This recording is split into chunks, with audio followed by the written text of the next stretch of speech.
Hey everyone, and welcome back to another episode of Mr. Leon Artwork. Today we are drawing the blueeyeswhitedragon, one of my favorite Yu-Gi-Oh cards. I used to play this a lot while in my teenage years, and I remember this one was one of my favorite monsters of all time.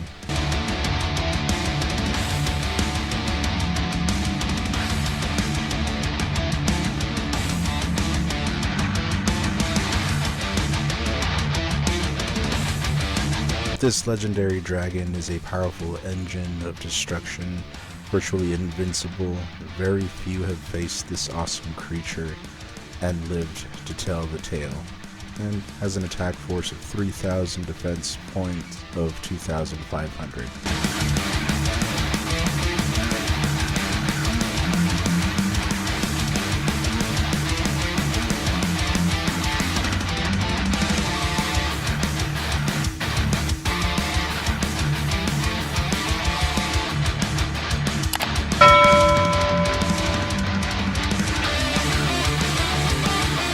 So, while tackling this drawing, we're going steps at a time, of course, taking one step at a time.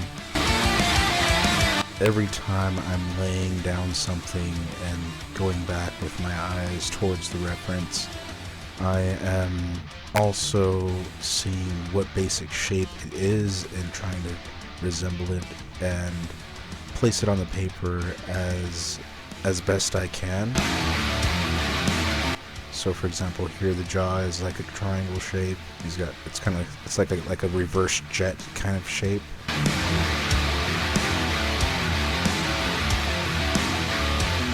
Over here the spikes are just other triangles without a base.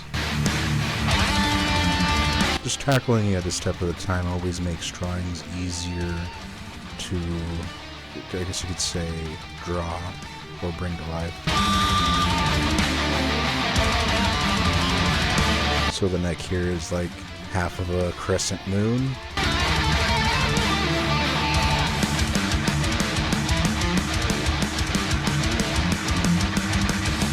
All these are like rectangles, or just curved rectangles.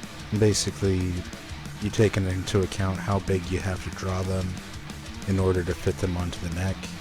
So you have to count basically the same amount on the reference's neck onto the paper.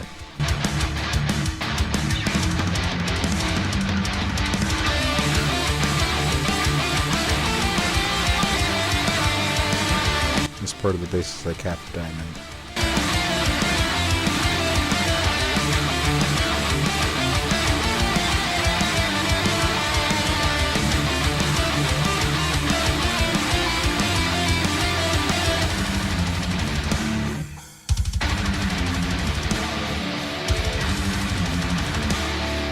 Here we're drawing the hands.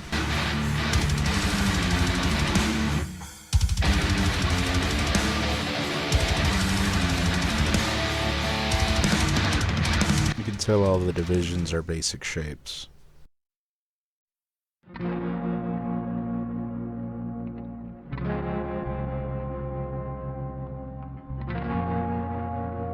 The half crescent wings. The wings again are a bit like crescent moons as well.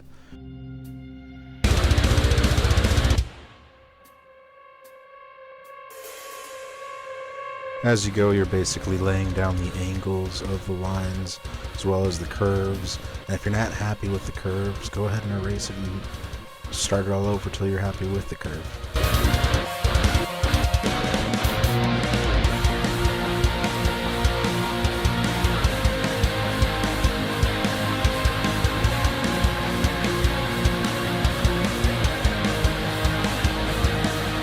Gotta remember that practice makes perfect. The accumulation of time equals a greater result. Of course, you have to be just dedicated on progressing what you're doing, of course. If you're just accumulating time, just time by itself won't do anything. But the more you lay down things on paper, even if it's an hour a day, 2 hours a day, that all adds up as weeks go by, months go by, years. and eventually you'll find yourself drawing and making more complex things.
All these rigid shapes make the Blue Eyes White Dragon seem armored.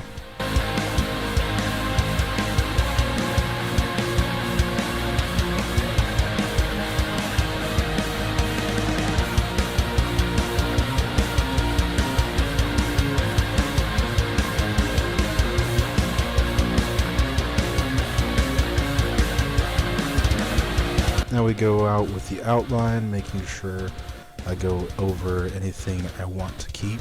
Sometimes I do miss some spots, so when I do go over it with an eraser, I'll go over it again with the pen in the areas I do want to keep for the drawing.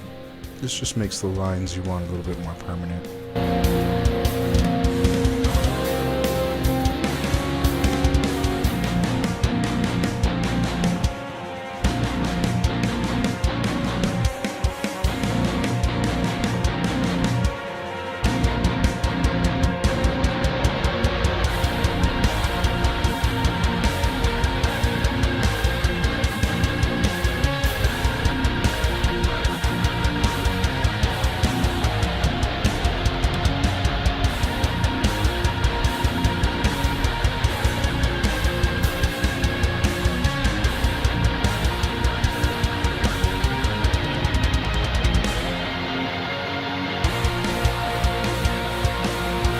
Here I didn't like the legs angle, so I made the angle a little bit more narrow and then went over it with the pen. Here I'm going over everything with an eraser, leaving anything I didn't want marked and adding also what I missed.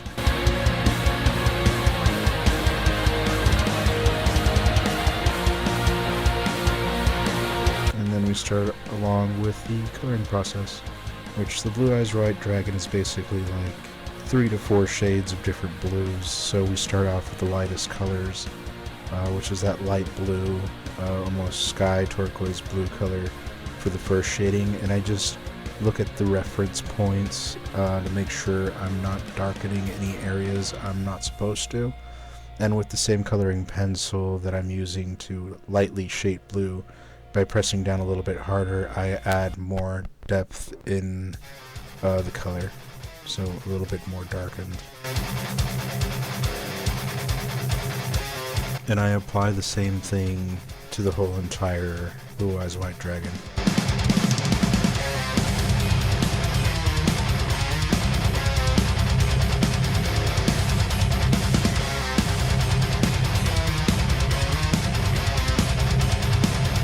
Just by eye, you can tell which areas on the reference are a lot darker, so you just press darker in those areas. And you can tell which areas are lightly shaded, so just press lightly. Be patient.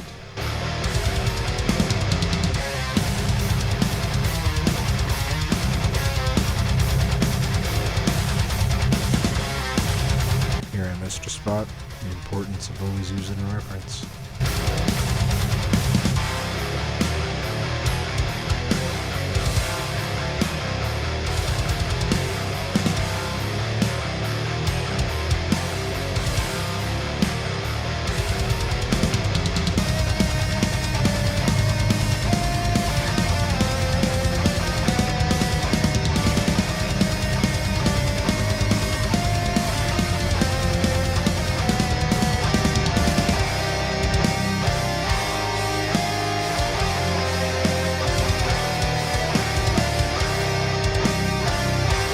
basically we're filling out all the crevices in places where there would be shadows.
In this reference, you could basically tell that the light source is coming from the top left corner.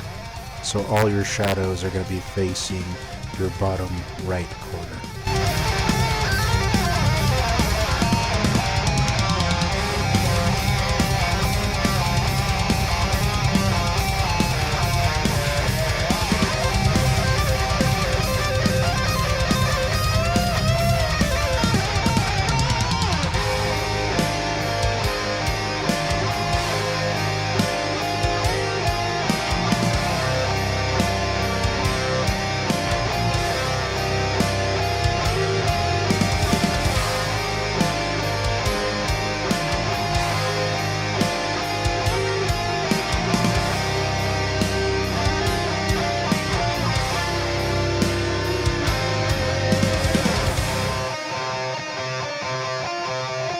I try my best not to go over the lines.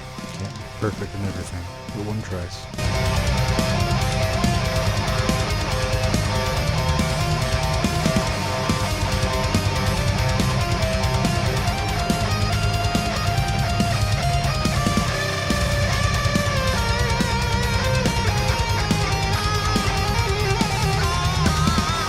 Putting down the last bits of the base color.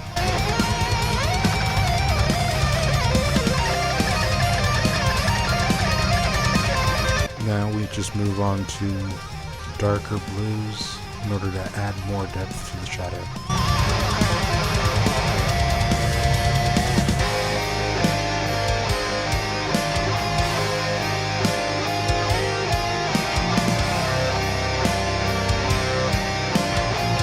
Just following the areas I think I see darker on the reference. And also starting to add in color onto the eye as well.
Now it's time to add one more depth of a darker blue.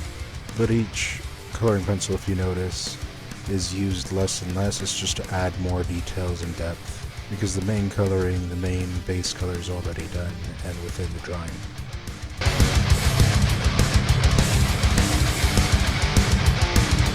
Last but not least is the black, just to add a more of a shadish, grayish color to the drawing itself.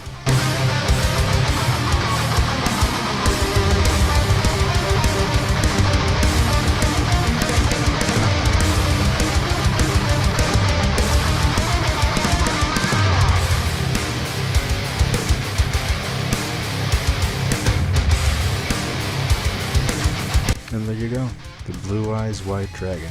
I hope you liked, share, and subscribe, and I hope to see you soon. Thank you for everything.